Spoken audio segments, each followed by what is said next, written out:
Hello students, आज हम start करें चैप्टर नंबर 7 कोऑर्डिनेट ज्योमेट्री। ठीक है, इंट्रोडक्शन है उसका।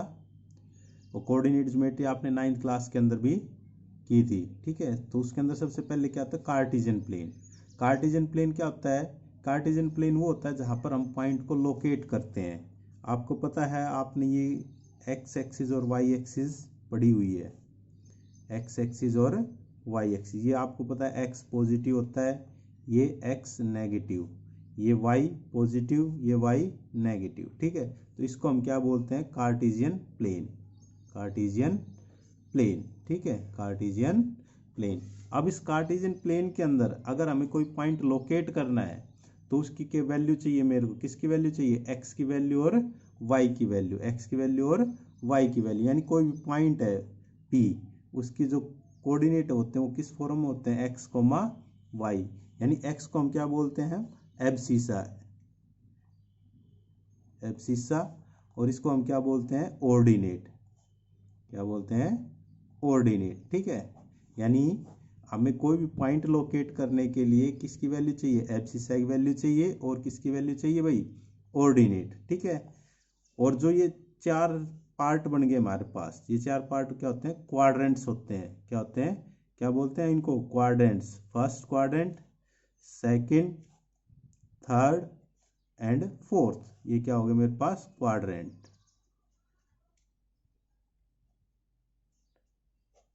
ठीक है, क्या हो गया ये मेरे पास? क्वाड्रेंट्स। ठीक है, first quadrant, second, third and fourth. कई बार ये पूछ लेता है, कोई पॉइंट दे देता है, पूछता है कौन सी क्वाड्रेंट में लाई कर रहा है। यानी जहां पर एक्स और वाई दोनों वैल्यू पॉजिटिव हो, एक्स की वैल्यू भी पॉजिटिव और वाई की वैल्यू भी पॉजिटिव हो, दोनों पॉजिटिव हो, तो वो किस में लाई करेगा? हमारे पास फर्स्ट क्वाड्रेंट के अंदर। फर्स्ट क्वाड्रेंट के अंदर। ठीक है, तो मैं बता रहा था यहाँ पर अगर एक्स और वाई दोनों वैल्यू पॉजिटिव, यानी एब्सिसा भी पॉजिटिव और वाई ऑर्डिनेट भी पॉजिटिव, तो वो किस में लाई करेगा? हमारे पास फर्स्ट क्वाड्रेंट। First quadrant. अगर मेरे पास एक्स की वैल्यू नेगेटिव और वाई की वैल्यू क्या है मेरे पास? पॉजिटिव। एक्स की वैल्यू नेगेटिव, वाई की वैल्यू पॉजिटिव, यानी एक्स नेगेटिव इधर हो गया। ठीक है, और वाई पॉजिटिव, ये कौन सा क्वाड्रेंट? ये कौन से क्वाड्रेंट में लाई करेगा? सेकंड के अंदर। ठीक है, तीसरे कौन सा हो गया मेरे पास? एक्स की वैल्यू भी नेगेटिव और वाई की वैल्यू भी नेगेटिव, तो कौन से क्वाड्रेंट में जाएगा? थर्ड क्वाड्रेंट में। पॉइंट कौन से लाइन में लाई करेगा? थर्ड। उसके बाद एक्स की वैल्यू पॉजिटिव और वाई की वैल्यू नेगेटिव, तो कौन से में जाएगा मेरे पास? फोर्थ क्वाड्रेंट के अंदर। कौन से के अंदर? फोर्थ क्वाड्रेंट के अंदर। ठीक है, उसके बाद था हमारे पास ओरिजन। ओरिजन, ओरिजन क्या होता है मेरे पास? जहां पर एक्स एक्सिस, ठीक है, और वाई एक्सिस दोनों क्या करे? इंटरसेक्ट करे। दोनों जहां एक्स एक्सिस और वाई एक्सिस दोनों जहां पर इंटरसेक्ट करती है, उस पॉइंट को क्या बोलते हैं हम? ओरिजन। और ओरिजन की कोऑर्डिनेट क्या होती है मेरे पास? 0 और 0, यानी एक्स की वैल्यू भी 0 और वाई की वैल्यू भी 0। ठीक है, उसके बाद है यहाँ पर कि if point lies on x axis, अगर कोई पॉइंट एक्स एक्सिस के ऊपर लाई कर रहा है तो उसके जो कोऑर्डिनेट बनेंगे, जनरल कोऑर्डिनेट, वो क्या बनेंगे? एक्स कोमा 0, यानी एक्स की वैल्यू कुछ भी हो सकती है बट वाई ऑलवेज 0। ठीक है, ऐसे ही if point lies on y axis, तो वाई एक्सिस के ऊपर अगर इसके पॉइंट कोऑर्डिनेट लिखेंगे तो क्या है? 0 कोमा वाई। इट मीन्स क्या हो गया मेरे पास कि एक्स की वैल्यू का कितनी होगी वाई एक्सिस के ऊपर? 0, बट वाई कितनी हो सकती है? प्लस भी हो सकती है और माइनस भी। ठीक है, अब जो टॉपिक है हमारा, टॉपिक है जो वो है डिस्टेंस फॉर्मूला। ठीक है, यानी दो पॉइंटों के बीच की डिस्टेंस निकालनी। ठीक है, एक पॉइंट है ए, इसके कोऑर्डिनेट है x1 एंड y1। दूसरा पॉइंट है बी, इसके कोऑर्डिनेट है मेरे पास x2 एंड y2। ठीक है, then what is the distance between them? तो ए बी जो डिस्टेंस होगी वो क्या होती है हमारे पास? x2 माइनस x1 इस सारे का whole square plus y2 minus y1 इस सारे का whole square under the root. तो ये क्या है मेरे पास, डिस्टेंस बिटवीन टू पॉइंट्स। ठीक है, नेक्स्ट है हमारे पास, अगर आपके पास 4 पॉइंट्स दे रखे हैं A B C और D, ठीक है, और चारों के आपको कोऑर्डिनेट दे रखे हैं x1 y1 x2 y2 x3 y3 x4 y4, और वो पूछता है which type of the quadrilateral is form, यानी इन चारों से कौन सी क्वाड्रिलेटर बनेगी वो बतानी है आपने। ठीक है, तो सबसे पहले क्या आता है हमारे पास, स्क्वायर। क्या आता है, स्क्वायर। तो आपने को क्या निकालना पड़ेगा सबसे स्क्वायर के अंदर, कि all sides are equal and diagonal are also equal। ठीक है, यहाँ से ऑल साइड्स आर इक्वल का मतलब चारों डिस्टेंस निकालनी पड़ेगी और दोनों डायगोनल्स। ठीक है, उसके बाद आता है मेरे पास रोम्बस। रोम्बस में क्या कंडीशन होती है, all sides are equal but diagonal not equal। ठीक है, अगर हमारे पास सारी डिस्टेंस इक्वल आ जाती है और डायगोनल की डिस्टेंस भी इक्वल आ जाती है तो क्या बनेगा मेरे पास, स्क्वायर। अगर सारी sides all sides distance equal आ जाती है मेरे पास और डायगोनल इक्वल नहीं आते हैं तो उसको हम क्या बोलेंगे, रोम्बस। तो ऐसे ही उसके बाद क्या आता है हमारे पास, रेक्टेंगल। रेक्टेंगल के अंदर क्या होती है, opposite sides are equal and diagonal are also equal. ठीक है, यानी अपोजिट साइड्स भी इक्वल आएगी आपके पास, डिस्टेंस जो है अपोजिट डिस्टेंस भी इक्वल आएगी आपके पास, और डायगोनल की जो डिस्टेंस निकालेंगे वो भी क्या आएगी हमारे पास, इक्वल। ठीक है, उसके बाद आ जाते हैं हम पैरेललोग्राम। पैरेललोग्राम, ठीक है, पैरेललोग्राम में क्या होता है हमारे पास, अपोजिट साइड्स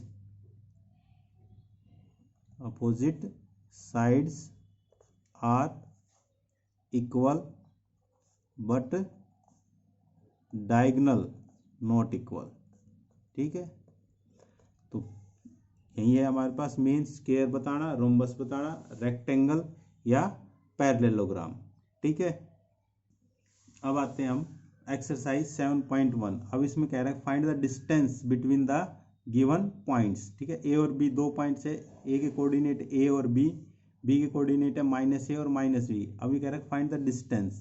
तो डिस्टेंस फॉर्मूला क्या बताया था मैंने,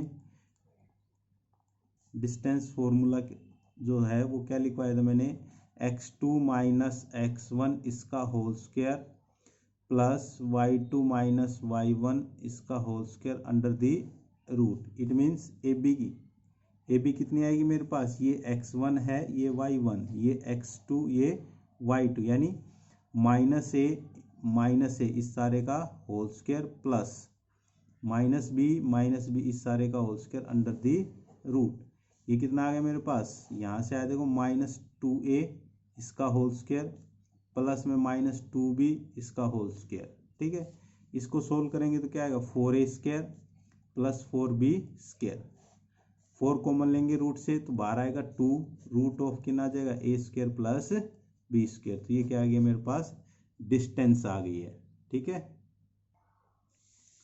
नेक्स्ट क्वेश्चन है क्वेश्चन नंबर 3। आपको 3 पॉइंट दे रखे हैं A B and C.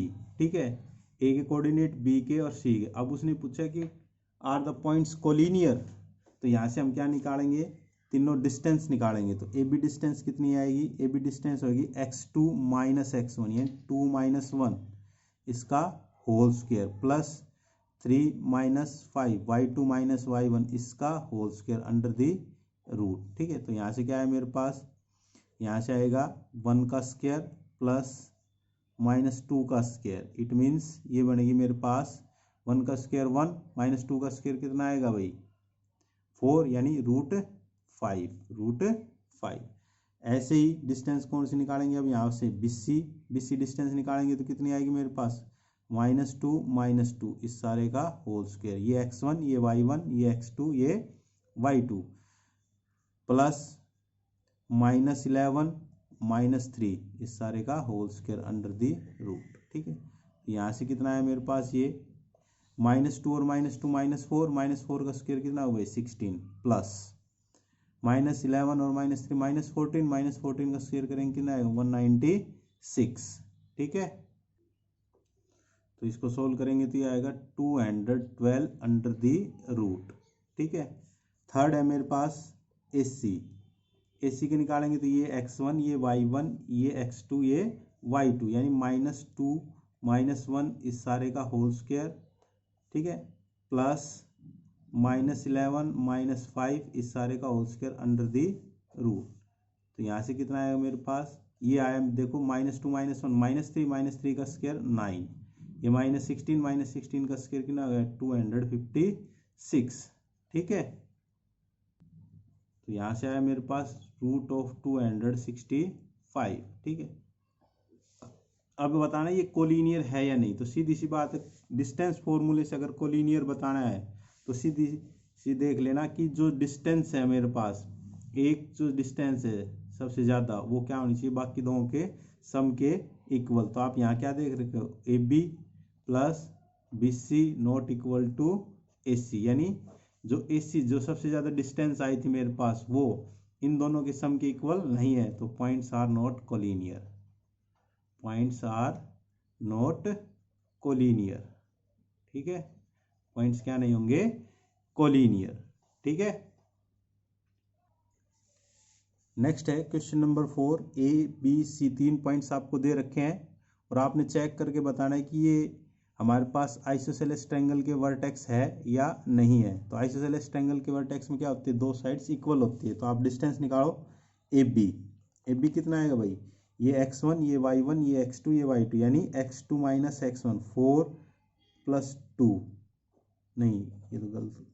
Next है देखो AB x2 minus x1 6 minus 5 इसका whole square plus 4 y2 minus y1 तो +2 इसका whole square under the root. तो यहाँ से कितना है मेरे पास 1 का स्क्वायर प्लस में 6 का स्क्वायर यानी 36, इट मीन्स √37। ठीक है, ऐसे यहाँ से क्या निकालेंगे हम BC कितनी आएगी मेरे पास, BC आएगी देखो x2 माइनस x1 7 माइनस 6 इसका होल स्क्वायर प्लस -2 माइनस 4 इसका whole square under the root. तो ये कितना है 1 प्लस ये भी कितना है -6 का स्क्वायर करेंगे कितना आएगा 36 यानी √37। ठीक है, उसके बाद क्या निकालेंगे हम AC निकालेंगे तो क्या आएगा मेरे पास 7 माइनस 5 इसका होल स्क्वायर प्लस -2 + 2 इसका whole square under the root. ठीक है, तो यहाँ 7 माइनस 5 कितना बचेगा 2 का स्क्वायर कितना आएगा 4 अंडर द रूट यानी 2। तो आप यहाँ से क्या देख रहे हो AB इक्वल टू किसके आ रहा है BC, दो साइड क्या होगी equal, hence these are the vertices